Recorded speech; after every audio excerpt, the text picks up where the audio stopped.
Today, we're talking about 5 ways to customize your professional development this summer and some examples of some teachers who created a personalized, unique system for learning this summer that counted for professional development credit. Now, during the ISTE series of episodes, I will have sponsors that are awesome, and sometimes I will have what we call sponsored content. So I'm actually interviewing somebody from advancement courses today to talk about the ways that some teachers have customized and personalized their learning. That said, this content is just a free range conversation, just like we always have, and some great examples of how you can personalize your professional development this summer. So here we go. Episode 519, 5 ways to customize your professional development this summer. And stay tuned at the end of the show to learn how to save 20% off your professional development with advancement courses. The 10-Minute Teacher Podcast with Vicki Davis. Every weekday, you'll learn powerful, practical ways to be a more remarkable teacher today.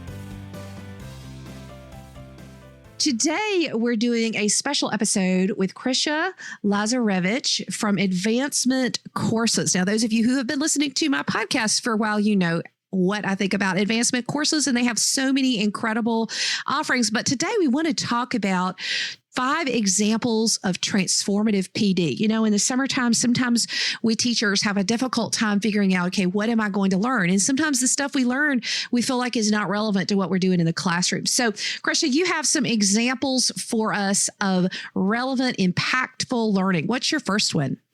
Sure. So our first one actually has to do with something that many of our educators are identifying as a big problem, which is student anxiety.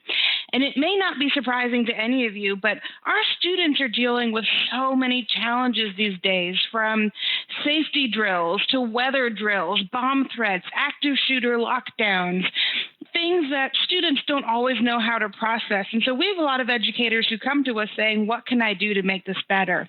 And so this particular story is about a second grade teacher who decided that she was going to turn this into a productive use of time in her classroom and teach herself and her students to use specific mindfulness techniques that could then help her students actually turn that anxiety into productive moments of resilience. So to do this, she created her own 5-minute activities that refocus students. So thinking about how do they still their bodies? How do they focus towards mindfulness rather than fear?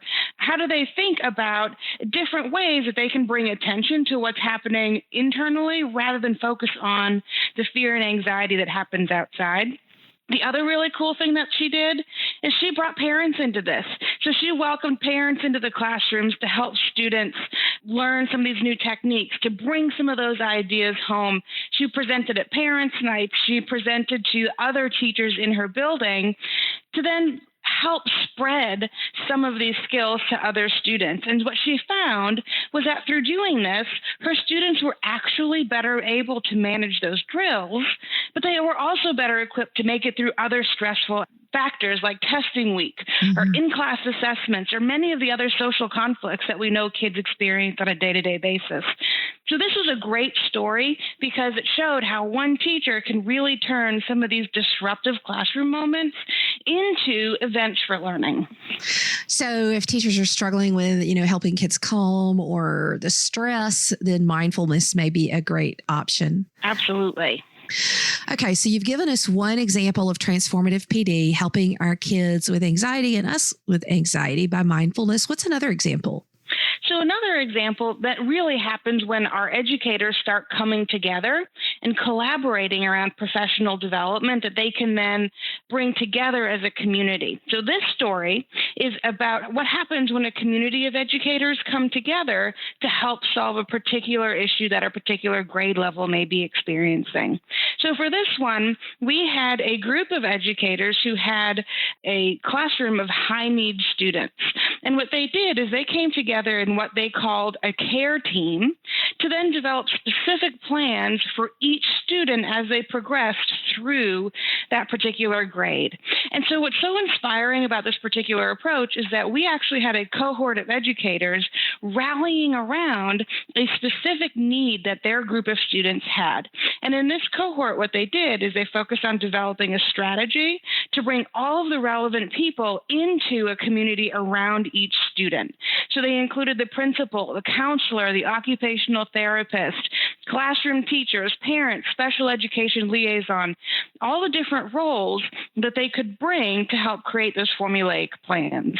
And what came as a result of this particular cohort of teachers taking a course is that they created a school-wide approach to helping those special students across multiple different contexts within the building. So again, they practiced relaxation techniques. They changed the daily schedule that they had at the school for their students. They also came up with new ways that they could manage transitions, help students learn to expect change, and help them think of different ways that they could chunk information to better see progress that those students were making, rather than letting those students just see the work left to complete. Cool. So this was part of a professional development they did, huh? It sure was. And they came together over the summer to do that. That's great. Okay, what's our third?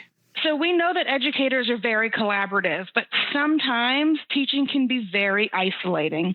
So this particular story comes from an educator, a high school physics teacher, who moved from a school building where she was one of many teachers to where she was the only one. And so what she did is she was given a curriculum to teach that required lecture, it required worksheets. It wasn't what she wanted for her classroom. And so she decided that she was going to come and take a few courses so that she could connect directly with other educators across the nation to think about how she wanted to improve and rewrite that curriculum. And what I found really inspiring about this is that through taking some of these content-specific courses, she actually connected into a network of educators all across the country. They came together, they rewrote an entire curriculum, they shared resources, and through the use of this PLC, she was actually able to come up with a new curriculum over the summer, which she then was excited and inspired to use. And one of the greatest compliments I think we can get is when educators come back year after year to continue to hone and refine what they worked on. And so now we've seen this educator for 3 summers in a row as she continues to grow and develop the curriculum through the help of that network she created. Oh, that's awesome. Okay, what's our fourth? So the fourth one is sometimes we find that there's just that one student. And I think we all know that one student who we just can't quite seem to reach. And that's actually a motivation for a lot of educators to pick a course. There's a student, they want a strategy that can help them with that student. Well, this particular educator decided that this year she wasn't going to have that one student. And so she set about building a proactive plan that she could use to make it much more likely that she would have a connection with each one of her kids. And to do this, she created a series of activities at the beginning of the year with the sole purpose of making her students feel known. And what she found was that by doing this, she was able to connect with them very quickly. She was able to connect meaningfully with their parents. She then wrote these informational pieces on cards that she kept throughout the rest of the year. And what she said is that as she found she was running into trouble connecting with those kids, she pulled out the card, she talked with the student and said, look, these are the things that we said we had in common. These are the things that you said are important to you. Let's talk about one of them. And so by doing that, she was able to then find a way to at least open a conversation with that student. She then was also able to go to other teachers of that child and have a conversation much more specific about what she could do to find an in. And she actually learned that by connecting with those other teachers in that way, the other educators were likely to help her connect with that student.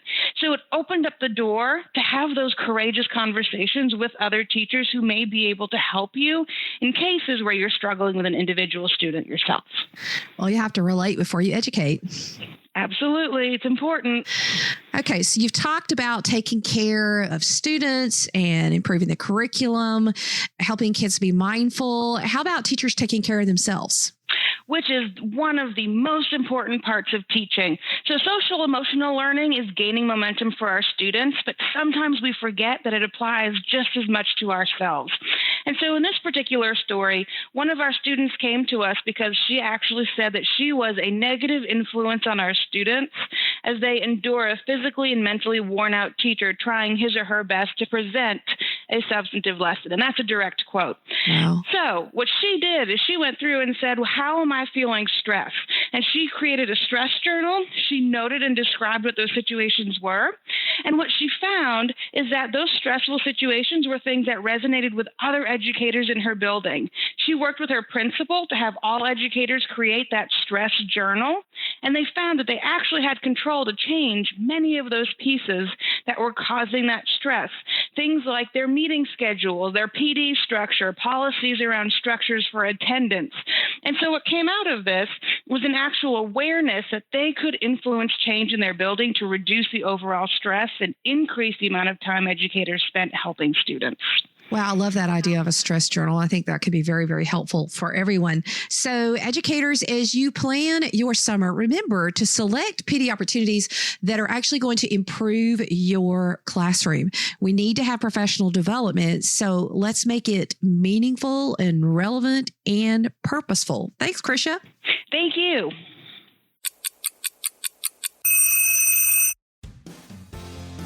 Thank you for listening to the 10-Minute Teacher Podcast. You can download the show notes and see the archive at coolcatteacher.com/podcast. Never stop learning.